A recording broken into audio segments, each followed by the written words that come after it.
Avec le débauché des FCC, je ne crois pas qu'on va résoudre les problèmes. Au contraire, on est encore en train de créer un problème demain qu'on ne saura pas. Ça va créer des frustrations au sein des classes politiques et ces frustrations vont créer des conflits. Or, chaque régime doit nécessairement avoir un mécanisme de résolution des conflits. C'est vrai, l'univers politique, c'est un univers conflictuel. Mais pour bien gérer, vous devez avoir un mécanisme de gestion des conflits. Parce que les conflits sont inhérents à la vie de la société. Les accentuer, vous mettez votre régime en danger. Parce que l'univers politique est aussi c'est un univers aléatoire. On peut se réveiller seulement trop tôt le matin et il y a un nouvel ordre politique. Et ça change tout.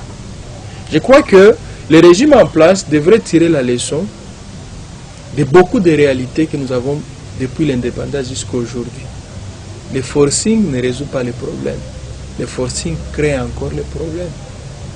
On doit faire en sorte que ce processus soit sauvé.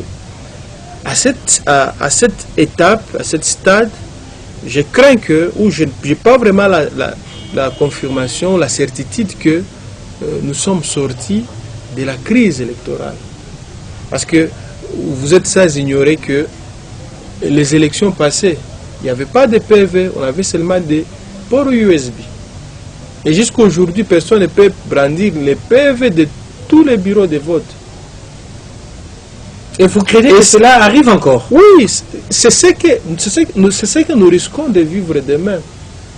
Le régime actuel souffre de cette légitimité. Que non, vous, malgré que vous avez été élu, mais vous n'avez jamais eu les bulletins de vote de tous les bureaux de vote. On a eu seulement des ports USB qui reconnaissaient que tel a été élu. Or, en termes de droit et dans notre structure juridique, les ports USB ne constituent pas de preuve d'une élection.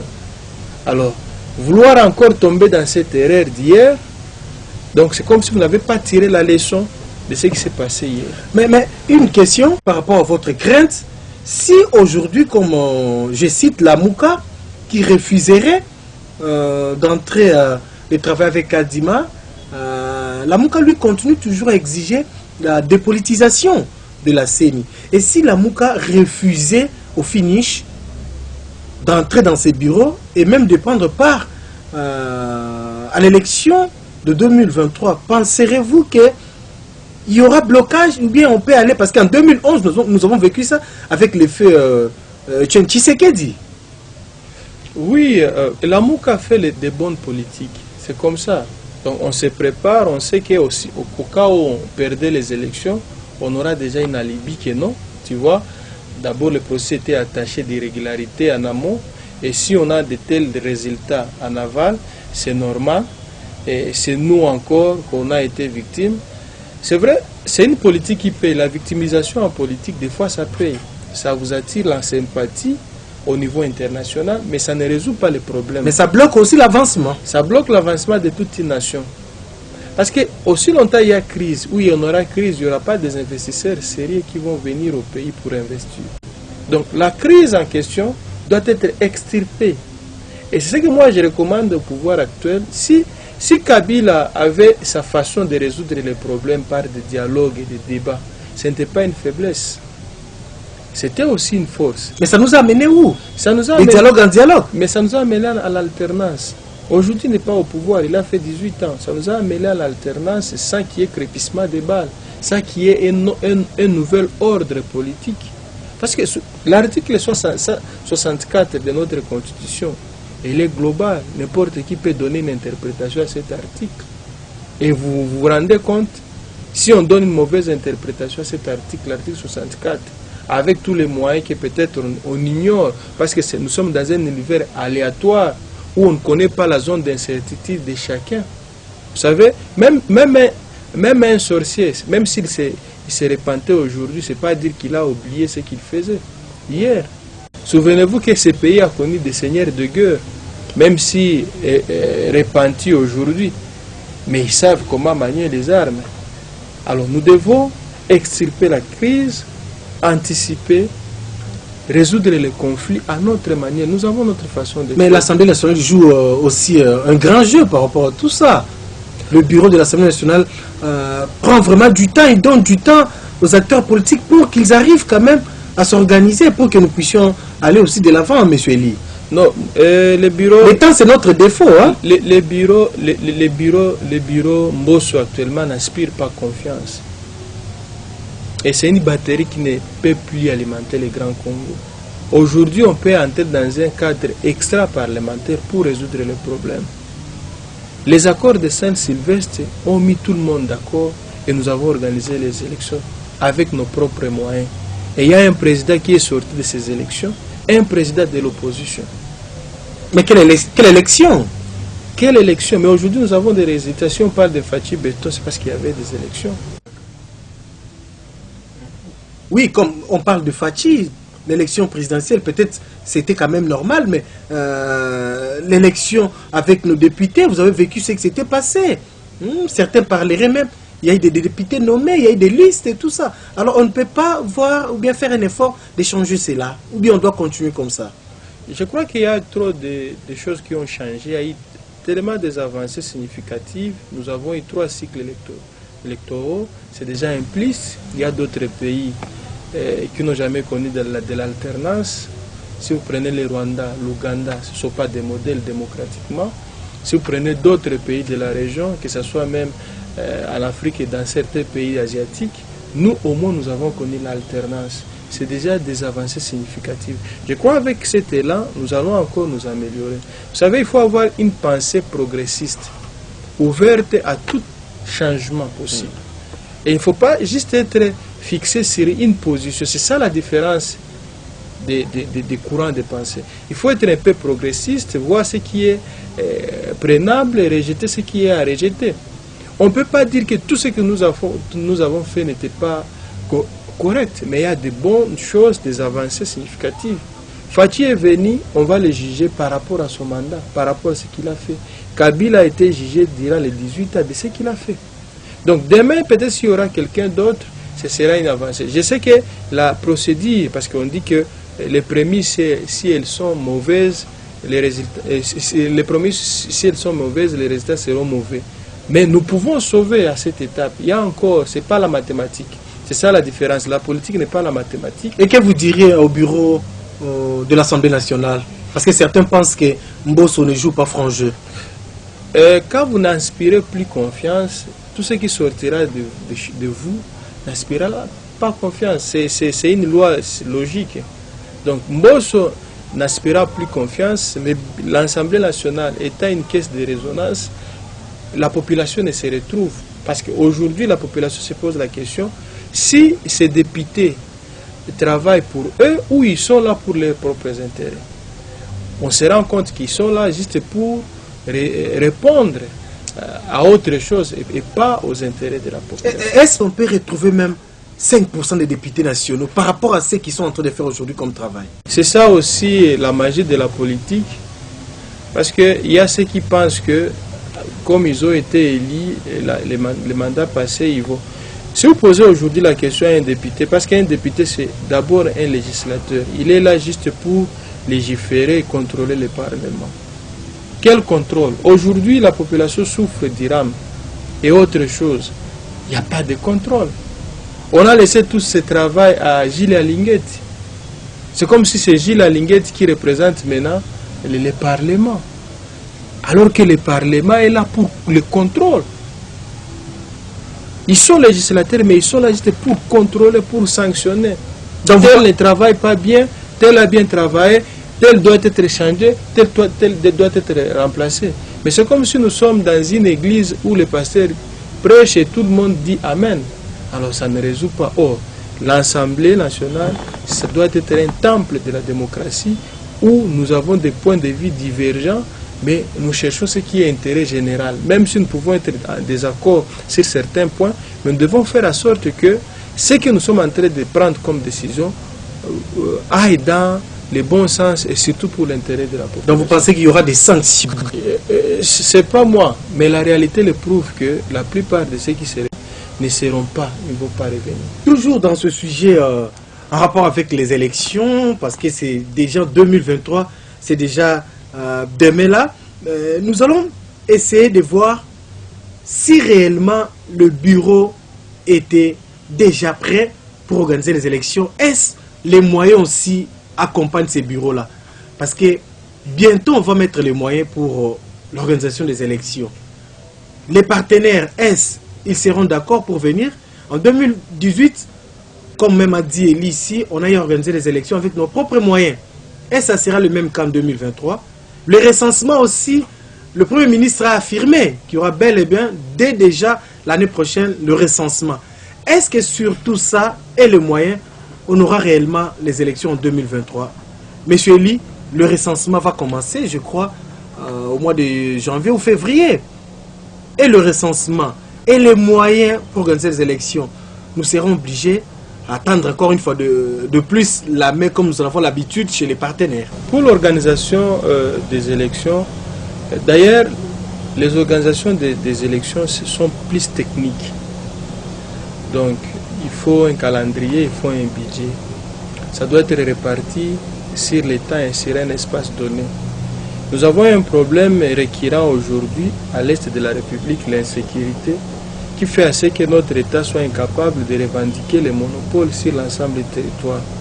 Nous avons aujourd'hui plus de 7 millions de déplacés internes qui ne sont plus sur leur territoire ou leur localité. Nous avons pas mal de réfugiés à l'extérieur. Dans les 9 pays frontaliers, nous avons des réfugiés. Le recensement, c'est une solution, parce qu'on ne peut pas gérer une cité sans pour autant connaître le nombre exact de la population. Mais l'opportunité aussi, par rapport aux exigences constitutionnelles, c'est ça la problématique. Et qu'on devient technicien, manager, c'est quand on est à mesure de gérer tout ça et donner un résultat au temps. Et maintenant, c'est ça maintenant la problématique de ce gouvernement, les grands défis à relever. Faire les recensements sur l'ensemble du territoire avec plus de 7 millions de déplacés internes, avec plus de 10 millions de réfugiés aux alentours de nos pays, donc c'est les 9 pays frontaliers. Et c'est ça, les dire, c'est ça. Il faut penser au financement pour faire tous ces travaux. Le gouvernement actuel nous a vendu des chiffres et ils ont la capacité mobilisatrice, ils ont mobilisé assez de moyens, parce qu'un gouvernement est jugé sur plusieurs aspects, notamment du point de vue symbolique. Est-ce que l'autorité de l'État est représentée sur l'ensemble du territoire? Est-ce qu'ils ont une capacité mobilisatrice de revenus? Et ils nous ont prouvé qu'ils ont cette capacité. Non, cette fois-ci, on a même vécu ça, il y a eu des maximisations des recettes. Maintenant, nous devons le voir dans le concret. Si il s'agit performant que les gouvernements passés de Joseph Kabila, ils doivent être en mesure d'organiser les élections avec nos propres moyens. Mais s'ils peuvent se juger plus performants que les gouvernements passés et faire les emprunts à l'extérieur, nous sommes des Bantous. La main qui donne, c'est la main qui dirige. Quand les Occidentaux financent nos élections, c'est eux qui font les dictats maintenant. Mais nous sommes des partenaires aussi. Hein? Peu importe. Dans un partenariat, c'est du donner et du recevoir. Nous sommes dans un rendez-vous donner-recevoir. Mais si c'est au sens unique, et il n'y a plus de partenariat, ça c'est la dépendance. Donc quand on parle de partenariat, c'est-à-dire vous avez deux personnes égaux et autour d'un intérêt commun, chacun a ses responsabilités, chacun a ses charges et chacun a sa part de contrats à remplir. Mais quand il s'agit de la dépendance, c'est quand vous dépendez seulement des autres, hein, comme les Kinois disent Sopeka, Pesanga, Sombelanga, Kabelanga. Mais je crois que ce n'est pas le cas, ce n'est pas le cas entre les États. En quoi on est souverain alors que c'est l'Union européenne qui nous aide à évacuer les immondices? Vous avez vu les résultats quand ils avaient coupé avec les financements. Nori, puis ouais, il y avait des immondices par-ci, par-là. La souveraineté, c'est quand vous êtes vous-même capable d'organiser les élections par vos propres moyens. Et je crois que ça sera un grand défi pour Félix et son gouvernement d'organiser les élections avec les moyens congolais. C'est un grand défi d'organiser les élections avec nos propres moyens. C'est Eli qui le dit. Nous allons chuter, mesdames, messieurs, avec notre dernier sujet. C'est le voyage du président de la République, Félix Antoine Tshisekedi. Après l'extérieur de la République démocratique du Congo, le chef de l'État a décidé cette fois-ci de commencer maintenant avec les provinces de son pays. Le chef de l'État va fouler les sols du Kasaï. La population de cette partie continue de croupir. Il y a la crise. La situation ne va pas. Félix Tshisekedi va palper du doigt la réalité. Est-ce sa présence au Kasaï va changer les choses? Voilà une grande question qu'on se pose nous tous.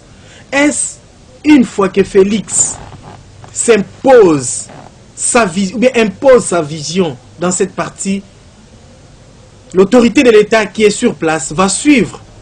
Parce que nous le savons nous tous bien comment est géré l'État. Les chefs de l'État doivent être accompagnés par de bonnes personnes, doivent être accompagnés par des collaborateurs qui méritent. Comme il avait dit dans son discours, cette fois-ci, il faut mettre l'homme à la place qu'il faut.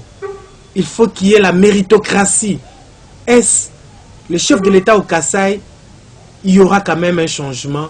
Monsieur Eli, Félix Tshisekedi au Kasaï, qu'est-ce que vous attendez, vous, de Félix Tshisekedi? Sa province natale, c'est sa terre, ses ancêtres. Est-ce que ça peut changer quelque chose? Laisse-moi te dire, c'est vrai, il n'est jamais tard pour faire de bonnes choses. Mais j'ai l'impression que le président s'est réveillé en retard. Comment ça? C'est comme si quelqu'un commence à se couvrir, il se rend compte qu'il a passé toute la nuit, et maintenant à 5 h du matin, commence à prendre les draps pour se couvrir. Tu vois, même Christ était patriote chez lui à Jérusalem, à Nazareth. Vaut mieux tard que jamais. Hein? On ne l'a jamais appelé Jésus-Christ de Kinshasa, on l'appelait toujours Jésus-Christ de Nazareth. Dans un voyage de 1000 km, nous sommes à 2. Et moi je suis fatigué, je te donne mon colis. Toi aussi tu as ton colis. Quand tu vas te fatiguer, tu vas baisser le colis de qui? N'est-ce pas que tu vas d'abord baisser mon colis? Je crois que le président devrait peut-être s'inspirer de la sagesse bantou, qu'on est mis chez soi. Il a fait beaucoup de voyages à l'étranger. Merci parce qu'il est revenu à la raison. Est-ce qu'il va résoudre les problèmes du Kasaï? Il reste combien de temps avec son mandat? C'est la question qu'il faut se poser. Où en est-on avec le projet Chile-Gélou? On doit suivre l'autorité budgétaire. Et en cas de dépassement, il y a des sanctions. C'est parce que nous sommes en République démocratique du Congo que vous pouvez prendre dans un budget de l'État l'argent affecté dans telle province pour changer, alors que l'autorité budgétaire avait déjà scellé cela. Je ne crois pas parce que dans le budget, rien n'est prévu de grave ou de spécial pour la province Kasaï, pour les provinces de Kasaï. Rien de spécial n'est prévu. Et je ne vois pas les moyens de sa politique pour résoudre les problèmes. Au Kasaï, pour votre information, un secret coûte 2500 francs. La partie la plus menacée par des érosions, c'est au Kasaï. Au Kasaï, il y a des gens qui souffrent encore, qui souffrent de la diarrhée, de la diarrhée, de la coche-au-corps. Cette maladie du Moyen-Âge, ça se trouve au Kasaï. Je crois bien que les gens le gouverneur de la faim. Aujourd'hui, si nous avons un exode rural, l'afflux massif des Kasaï à Kinshasa, c'est parce que la vie est intenable. Ils ne sont pas contents quand ils sont... Donc il faut sanctionner ces gouverneurs. Je crois qu'ils pouvaient... Avant, on disait que Mobutu, parce qu'il n'était pas de là, il a fait tout pour que cette province ne puisse pas avancer. Kabila est venu, on l'a taxé de tous les péchés de Sodome et Gomorrhe, mais c'est lui qui a érigé le pont. Le pont Luangi. Le pont Luangi. Et Félix, qu'est-ce qu'on va retenir de lui? Parce que lui, il est natif de là. On peut beau dire que Kabila n'a pas fait avancer les grands Kasaï. Mais quid de Félix Tshisekedi? Qu'est-ce que lui, il a fait? C'est ça la question même. Maintenant, il est là. Est-ce qu'on peut sentir ou bien ce peuple-là peut aussi chercher peut-être à garder encore espoir? Non, le peuple kassaïen, c'est comme un peuple qui se croyait beau, intelligent, mais quand il se regarde dans un miroir, il se rend compte qu'il a beaucoup de boutons. Il se croyait beau et intelligent quand il y avait d'autres personnes qui géraient. Mais aujourd'hui, avec leur propre fils, il se rend compte qu'il n'est pas beau et il n'est pas intelligent. Quand il s'agissait de Mobutu, ils avaient le temps pour parler. Quand il s'agissait de Kabila, ils avaient le temps pour parler. Mais maintenant, aujourd'hui, ils ont du mal à parler parce que c'est leur fils qui a la gestion. Ils se croyaient beau, le peuple kassaïen. Beau, plus intelligent. Mais quand il vient se regarder dans les miroirs, il se rend compte qu'il n'a jamais été beau, qu'il est trop laid et avec beaucoup de boutons. Aujourd'hui, avec la gestion que nous avons, si la politique du chef de l'État ne réussit pas au Kasaï, je crains qu'il soit voté à 100% par ses frères en 2023. Est-ce ici, il s'agit d'une question d'être frère au président de la République, ou bien il s'agit d'une question de la nation? Le président devait commencer là où il avait commencé, et maintenant il a le temps pour maintenant commencer avec les provinces. Il a commencé au Kasaï, et il y aura une suite avec d'autres provinces. Mon frère, ça c'est une illusion du sens commun. On parle de la nation. D'abord, l'État congolais n'a jamais été un État-nation. On n'a jamais été un État-nation. Nous sommes unis par les sorts. Tu sais qu'il peut commencer? Bon, oui, on peut commencer, mais nous n'avons jamais été un État-nation. Nous sommes unis par les sorts et nous les chantons chaque jour. C'est le sort qui a décidé à ce qu'on soit appelé État congolais. Nous sommes unis par les sorts. Le vote est d'abord sociologique en Afrique, qu'on ne vous trompe pas. Il y a certaines provinces où si vous mettez une chèvre et une personne qui n'est pas partante de cette province, les gens vont voter cette chèvre de cette province et laisser la personne. C'est une réalité qui a traversé les siècles en Afrique. Nous sommes plus sociologiques, tribales, et ce sont les clans qui parlent. Et c'est cet ensemble-là. Donc, je voulais juste, pour peut-être répondre à ta question, je ne nie pas l'intérêt général, mais on a toujours un chez soi. Même Jésus était Jésus de Nazareth. Ça, vous avez déjà dit? Oui. Et Félix, il est de Kassai. Et vous ne pensez pas qu'il peut... de Belgique. Vous ne pensez pas que son gouvernement de warrior peut faire quelque chose? Le gouvernement de warrior, c'est un slogan vide et qui a prouvé ses limites. En fait, on s'est rendu compte que les warriors sont plus petits dans leurs souliers. Mais tout le monde se pose la question pourquoi on les a appelés les warriors. C'est une ironie ou c'est une injure? Je crois qu'ils ne méritent même pas ce nom. Donc l'union sacrée, ça n'a pas donné quelque chose d'intéressant? L'union sacrée, c'était... Parce que c'est ça le gouvernement de l'union sacrée des warriors. Donc l'union sacrée, le mélange là, ça n'a pas produit quelque chose d'intéressant. L'union sacrée, c'est une union, moi je ne veux pas dire une union secrète, mais c'est une union contre nature, où nous avons des traîtres, où nous avons des loyaux. Comment expliquez-vous que ceux qui sont loyaux et ceux qui sont traîtres conjuguent les mêmes efforts pour faire avancer quelque chose? Nous avons des traîtres, ceux qui ont trahi les FCC, ils se retrouvent dans l'union sacrée. Nous avons des loyaux, déjà de l'IDPS, qui veulent à ce que le mandat puisse réussir. Nous avons des infiltrés qui veulent tout comprendre et faire échouer l'union sacrée. C'est une union contre la nature, où il y a des traîtres, où il y a des infiltrés, où il y a des loyaux. Et quand vous mélangez les choux et les carottes, vous voulez quel est le résultat? Donc vous pensez que 2022, le président peut tout changer, rejeter l'union sacrée? Je crois qu'il devrait le faire avant 2022, pour son intérêt. Voilà, vous accusez l'union sacrée, vous dites que vous ne comprenez pas, rien ne marche avec ça. Est-ce que vous pensez qu'en 2022, Félix Tshisekedi doit tout changer, même son gouvernement? Le président devrait faire des changements radicaux, en commençant d'abord par son cabinet. De deux, d'abord changer les animateurs changer même la structure de l'union sacrée.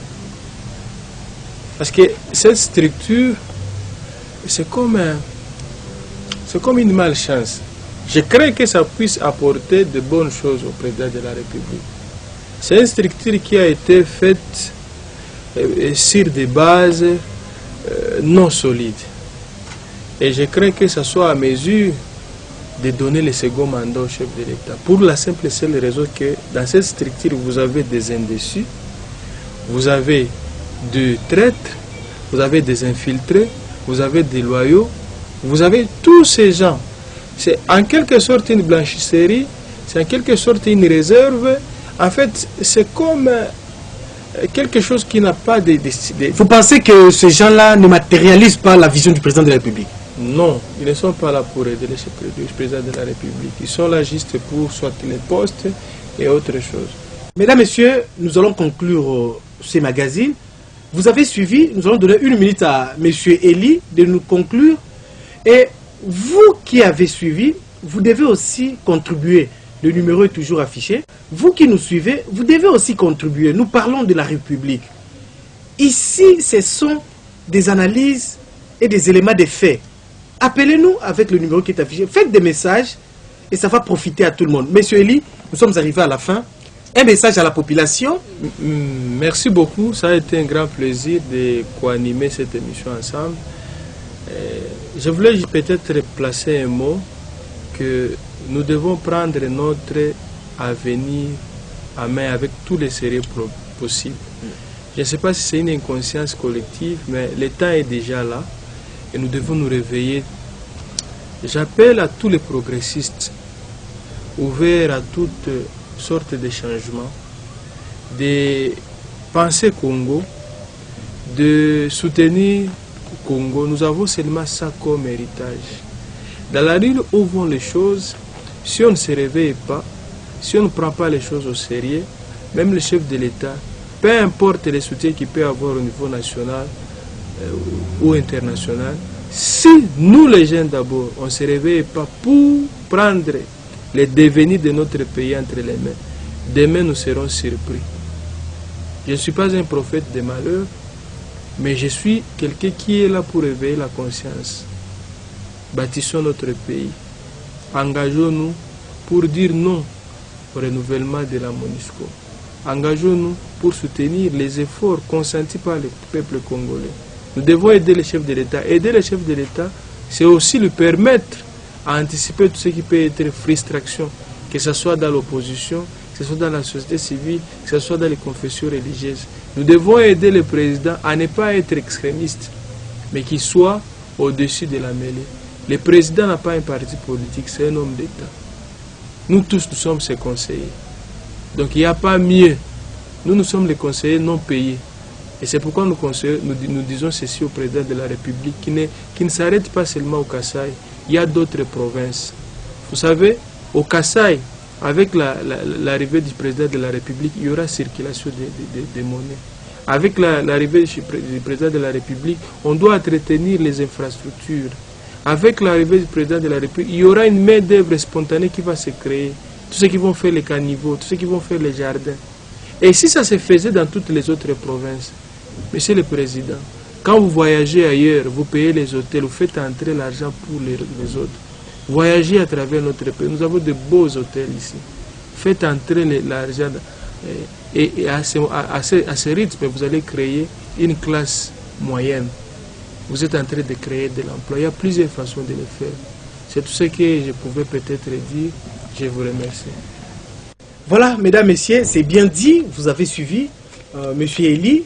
Je n'ai pas de commentaires à faire, mais nous devons tous prendre conscience. Comme on l'a dit, un peuple avec conscience, c'est un peuple qui va aller de l'avant. Le président de la République est là pour nous.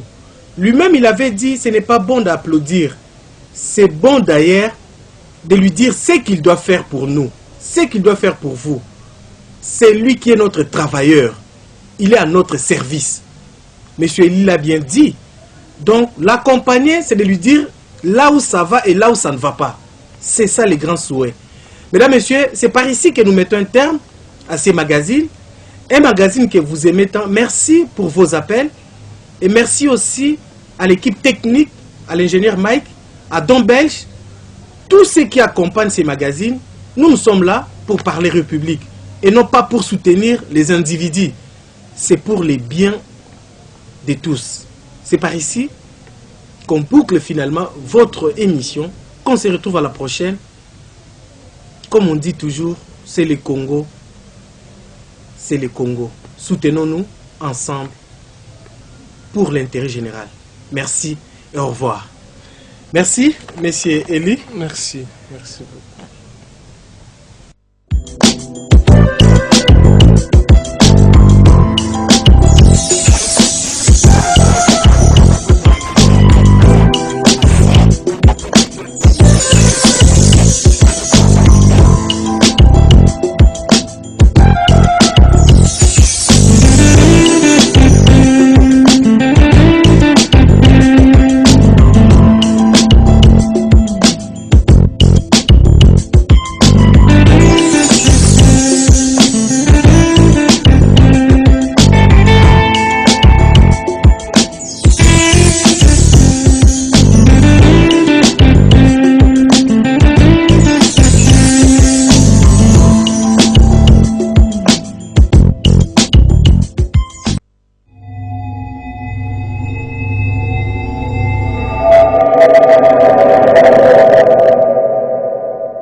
Inakamilika. Tango ekoki pour la kimia au Katia Ekolo Mobimba. Pour la paix, levons-nous. Pour la sécurité, mobilisons-nous. Des millions de morts, c'est trop. Plus de 20 ans d'incertitude, c'en est trop. Trop, c'est trop. Hommes, femmes et enfants périllent et périssent encore et encore. Ce matin, une attaque en Ituri a fait 57 Des morts. milliers de kilomètres de rivières ruissellent des larmes et des sangs de nos compatriotes meurtris sur le sol de nos ancêtres, aujourd'hui souillés. Trop c'est trop, il est temps. C'est pourquoi, prenant la mesure de la situation, j'ai décidé de proclamer l'état de siège sur toute l'étendue des provinces de l'Ituri et du Nord Kivu. Tanguzi Fweni. Tibatia Kupana. Wakati inakamilika. Tango et Koki pour la Kimia au Katia Ekolo Mobimba. Tous derrière nos forces armées, gagnons la paix. Et oui, la paix se gagne. La paix à tout prix. Et Longona Fardessé la police, Bansol Lisanga Toteleme. Tolonga Namapinga.